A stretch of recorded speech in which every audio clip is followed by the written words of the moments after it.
All right, time once again to head out into the garden, and that means we need to hear from 10 of your side's gardening expert, Dabney Morgan. Hello, Dabney. Well, hello everybody. Well, I hope you're enjoying the day, and I hope you got great plans for this afternoon, and looks like maybe hopefully the weather will be in our favor. What we want to talk about is the gardenia. It's one of the more popular flowers that bloom during the summer. Very, very fragrant, and there are lots of different varieties. This particular one we're looking at here is an August Beauty. Normally, August Beauty blooms the end of July. Don't ask me why they're blooming now, maybe because of the heat we've had. Gardenias come in containers on standards, as I'm showing here, and when they have a trunk like this, they're usually grafted twice. But remember, when you have a standard, they're not quite as winter hardy as the bush type that you put in the ground.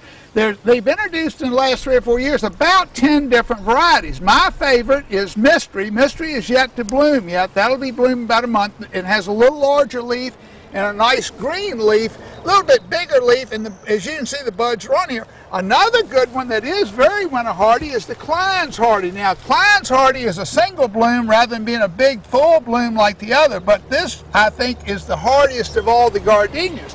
Now, if you have some gardenias in your yard, you may be seeing some yellow leaves as I'm showing here. Well, when gardenias get ready to go to flower, as you see the buds are there, they're going to tend to lose some of their older leaves. Now, if you have as many as I'm showing here, that's a good sign that you have an iron deficiency, and you can treat with iron, and iron just greens the leaves up for you. Also, you should be feeding your gardenias now. A good fertilizer such as Hollytone works well that you just sprinkle around on top of the ground.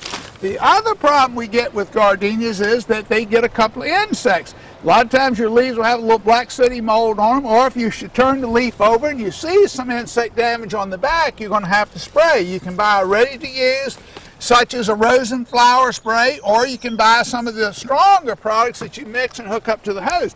But be aware of insects, be aware of too many yellow leaves this time of year, and you'll treat for both of those. If you're planting gardenias, they do well in full sun. They do real well in full shade. They'll go in any condition. But be sure and mix a good organic material such as bumper crop in the soil when you plant. And remember too, if you are planting in the shade and you have voles, always put your soil perfector around the root ball so the voles can't eat, because voles do love gardenias just as much as we do. Hope everybody has a great, safe day today. We'll see you next Saturday. Then we're going to be talking about shade gardening, so tune in Saturday morning.